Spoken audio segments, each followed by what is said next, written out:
안녕하세요. 빡친 천변호사입니다. 오늘도 한번 판례를 좀 봐보려고 하는데요. 오늘은 그 자동차 관련된 사기 중에서 차를 수리하러 가서 사기당하는 경우가 있잖아요. 네, 뭐 차를 수리를 맡겼는데 수리 업체에서 이제 고객들한테 사기를 친 경우가 있는데, 그 중에서 작년 10월쯤에 이 유명한 사건이 하나 있습니다. 그 보배드림에 올라왔던 사건 중에 그 타이어뱅크에서 그 휠을 고의로 훼손했던 사건이 있어요. 이게 이제 봐보면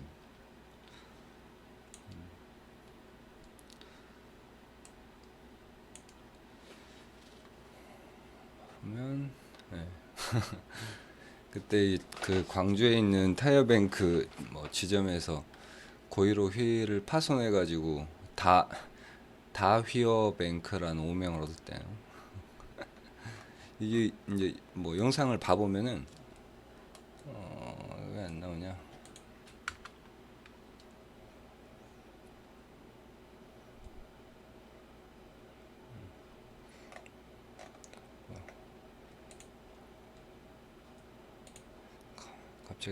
갑자기 안 나오네.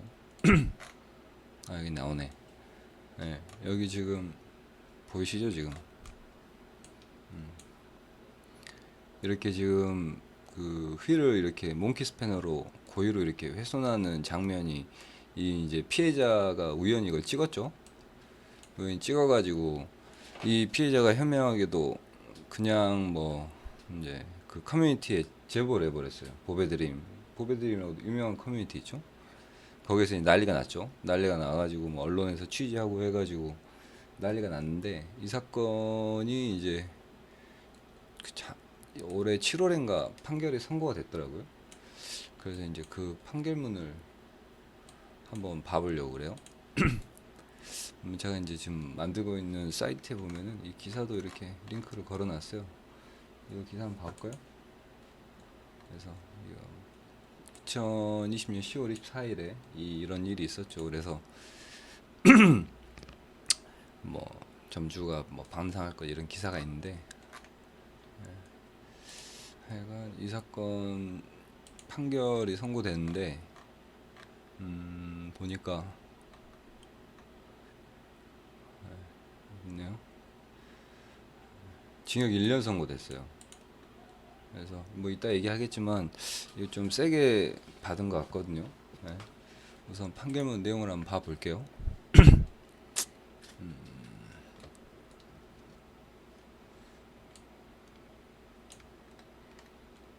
판결을 봐보면 우선 징역 1년 받았고, 판결 선고일은 7월 22일이에요. 2020년 한 3달 좀 안 됐네요.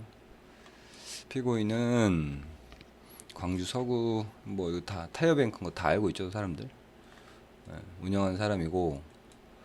근데 이제 이래서 이제 범죄 사실 첫 번째 보면 사기 미수 특수재물 손괴가 있어요.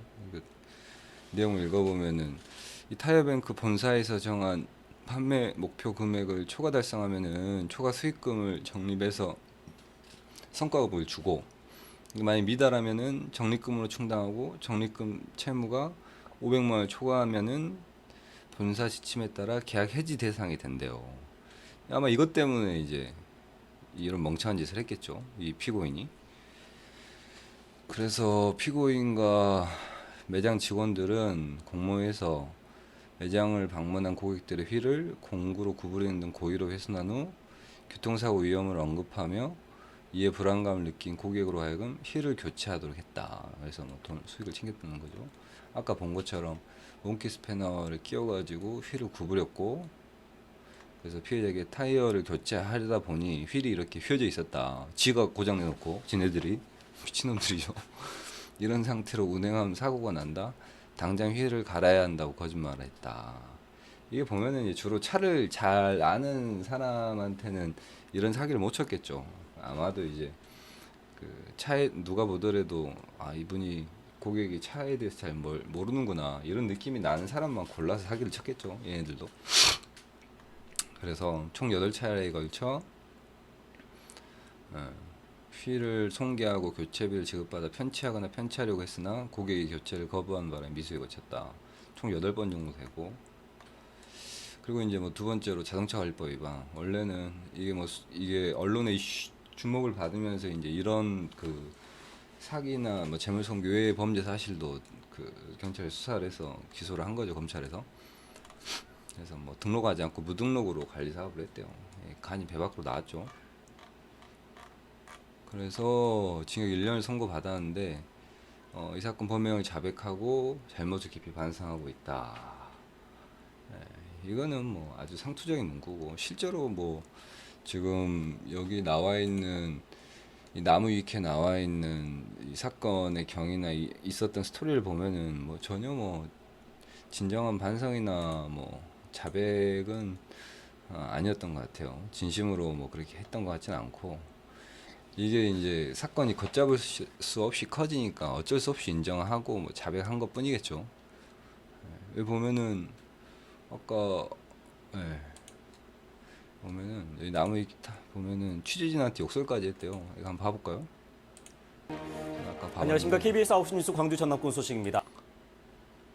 이런 장면이 담겨 있었다는 겁니다. 타이어뱅크 본사가 사실관계 파악에 나선 결과 가맹점 점주가 휠을 고의로 훼손한 것으로 드러났습니다. 가맹점 측은 피해 차주와 이미 합의했다며 거칠게 취재를 거부했습니다. 어디라고? 욕하지 마시고요. 욕하지 마세요. 본사는 좋네. 용감하죠. 기자한테 꺼지라 그러네요. 정신이 나간 것 같아요, 보니까.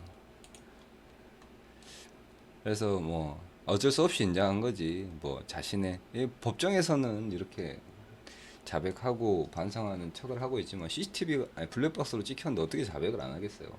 블랙박스 없었으면 절대 자백 안 했겠죠. 그리고 피해자들의 뭐 피해 금액과 미수 금액이 합치면 500만 원 정도밖에 안 되고 8명 중에 6명과 합의를 했고, 이게 이제 유리한 정상이라는 거고, 휠 교체를 유도하기 위해서 고의로 뭐 휠을 파손했으니까 범행 수법이 좋지 않고, 피해자 수만 보더라도 8명으로 적지 않고, 인정된 피해자 수만 보더라도 8명을 적지 않고, 의심 사례로 신고된 건수는 68건에 이를 정도로 많다. 이제 이걸 보면은 이 앞에 유리한 정상으로 자백하고 잘못을 깊이 반성하고 있다. 이게 좀 매치가 안 되죠. 이 68건 중에 8건밖에 인정 안 된 이유는 뭐 나머지 건들에 대해서는 이 사건 피해자처럼 그 보배드림에 제보한 사람처럼 블랙박스에 찍힌 게 없으니까 그런 거죠. 블랙박스에 찍혔거나 CCTV에 남아있거나 객관적인 물증이 없으니까 얘네들이 인정을 안 하는 거죠, 피고인들이. 만약에 증거가 있었다고 하면은 당연히 인정을 했겠지만 증거가 없으니까 인정을 안 한 것 뿐이죠. 그러니까 실제로 범행을 자백하고 자신의 잘못을 깊이 반성하고 있는지에 대한 합리적인 의문을 갖는 건 너무 당연한 거죠. 그리고 피해자 2명과는 합의하지 못했다. 이런 것들이 이제 불리한 정상이고, 그래서 여기 별지를 보면은 총 6명한테 355만 원. 이거는 실제 기수에 이른 거고, 실제로 돈을 받아 먹은 거고, 이거는 나머지 144만 원은 교체를 요구했으나 피해자들이 거부한 거죠. 이분도 현명한 거죠. 그렇게 된 겁니다. 그래서 징역 1년이 선고됐어요. 500만 원. 여기는 이제 사기 미수 금액이 방금 본 것처럼 미수 금액이 포함되어 있고, 아까 본 것처럼 여기에는 특수재물손괴랑 자동차 관리법 위반이 같이 포함되어 있어요, 범죄 사실에. 그래서 이제 그런 걸 감안하고 본다 하더라도 500에 징역 1년이니까 12개월로 나누면은 뭐 41만 원 정도, 맞나? 한 이 정도밖에 안 돼요. 이 범행으로 인한 이 사기꾼의 월급이 상당히 적죠. 이게 그러니까 사실은 정상적인 판결이라고 볼 수 있는 거죠. 정상적인 판결이라고. 이 정도로 그 그러니까 사기를 쳐가지고 이 정도 돈밖에 못 번다고 하면은 대부분 사기꾼들이 머리가 좋은 사람들인데 어떤 미친놈이 사기를 치겠어요. 이게 단가가 안 맞는데. 근데 이제 이게 문제라는 거죠. 왜 이렇게 이런 정상적인 판결이 나왔냐? 예? 이게 언론에서 크게 주목을 하고 커뮤니티에서 사람들이 난리를 치니까 법원에서도 눈치를 보는 거겠죠. 그러니까 이런 정상적인 판결이 나온 거지. 실제로 이제 뭐 정리하고 있는 다른 건들 보면은 이 사기꾼들 그 월급이 보세요. 이거 1,600, 2,300, 1,100만 원, 2,500만 원, 1,900, 7,400. 뭐 1,000만 원, 2,000만 원, 몇 천만 원짜리가 수두룩이에요. 7,600만 원짜리. 이렇게 이제 그 언론의 관심을 못 받은 사건에 대해서는 약하게 여러 가지 이유를 들어서 양형에서 굉장히 봐줘버리고, 실제로 이렇게 언론의 관심을 받는 사건에서는 이렇게 정상적으로 판결을 내리는 이 관행이 정말 잘못된 거죠. 이렇게 하면 사람들이 누가 법원의 판결이 공정하고 정의롭다고 생각하겠어요. 그러니까 판결을 법원의 판결의 권위가 없고 인정을 안 하는 거죠, 사람들이. 같은 사실에 대해서는 같은 기준으로 판결해야지. 이게 뭐 보면은 제가 조금 찾아봤어요, 좀 더. 그러니까 당장 인터넷에 검색해보니까 나오는 게, 이 사건이 2020년 10월 아까 뭐 20일인가 있었는데, 그 사건이 일어나고 나서 아마 추가 후속 보도를 한 것 같아요, KBS에서. 근데 그거 보면은 이 사건에서도 제주 타이어뱅크에서 회의를 고의로 해소했다는 주장이 나왔고, 정비사를 고소해 벌금이 선고되기도 했다. 이게 아마 본명수법은 거의 똑같은 걸로 추정이 되는데, 이 사실관계가 맞다고 하면은 이 사건 같은 경우는 벌금이 선고됐죠. 이거 사건 판결문을 못 구해가지고 제가 정확한 사실관계는 모르겠지만, 이게 벌금이 선고된 거랑 지금 이 사건에서 징역 1년이 선고된 게 비교해 놓고 보면은 어떤 이런 양형의 차이가 날 만한 어떤 근본적인 사실관계, 그러니까 다른 사실관계가 있었는지 그것까지는 모르겠지만, 좀 아까 제가 얘기했던 그런 의심이 든다는 거죠. 이게 정상이죠. 이 정도로 처벌을 한다고 하면은 누가 사기를 치겠어요. 그러지 않을까요? 그리고 이제 이 판결문 보면은 사실 이 피고인, 이 사기꾼도 좀 억울한 면이 있을 거예요. 방금 얘기했던 것처럼 사실 언론 그 피해자가 보배드림에 제보를 하고 그게 이제 언론에서 막 받아쓰면서 이 사건이 커지니까 이제 이 사람은 좀 제대로 처벌을 받은 건데, 다른 사람에 비해서 좀 과하게 처벌을 받았다는 점에서도 좀 억울해할 수 있어요. 이 사람 같은 경우에는. 근데 그것도 그건데, 여기 판결에서 인정한 범죄 사실을 보면은 이 사장이 사기를 치게 된 배경을 보면은, 이 타이어뱅크라 본사에서 정한 지침이 있잖아요. 목표 금액을 그 기준을 설정을 해놓고 그거를 달성을 못하면은 계약을 해지할 수 있도록 하는 이런 어떤 조건들이 이 범행의 원인이 됐다고 볼 여지가 굉장히 크죠. 근데 실제로 이런 어떤 본사와 이 피고인 사이의 계약 관계의 정당성이나 공정성에 대해서 이게 실제로 얼마나 문제가 됐고 시정이 됐고 그랬는지는 전혀 모르겠네요. 더 문제는 사실은 이 피고인이 사기를 친 것보다 더 큰 문제가 이거라고 볼 수 있는 거죠. 이 흔히 말하는 가맹사업자와 뭐 점주 사이에 이런 불공정한 계약 관계들, 이거 아주 많잖아요, 그런 것들이. 근데 이런 거에 대해서는 뭐 어떤 문제 제기가 있었고 얼마나 시정이 됐는지 모르겠는데, 저는 이게 더 문제라고 생각해요, 사실은. 더 큰 사기는 누가 치고 있는 건지 의문이 생기네요. 그래서 어떤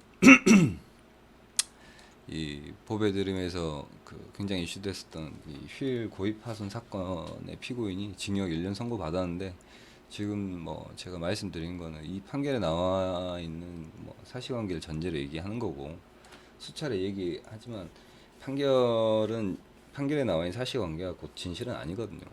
그러니까 판결에 나와 있는 부분을 놓고 보면은 뭐 그렇다는 거고, 이게 지금 아직 1심이니까 항소심에서는 또 어떻게 될지 모르겠네요. 근데 이게 사실 제가 생각할 때는 이 정도의 형량이라고 하면은 누가 사기 치겠어요?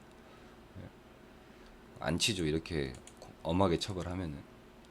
근데 저는 이런 게 필요하다고 보는데 문제는 법원이 굉장히 이중적인 잣대를 쓴다는 거죠. 이렇게 언론의 관심을 받는 게 굉장히 어려워요. 모든 사건에서 이 정도의 관심을 받을 수가 없기 때문에 언론의 관심이란 것도 한정된 자원 아니에요. 그러니까 그렇게 언론의 관심 못 받는 사건에 있어서는 그 피해자들은 굉장히 억울할 수 있죠. 오늘은 이 자동차 사기 중에서 차량 수리 관련된 사기를 한번 받고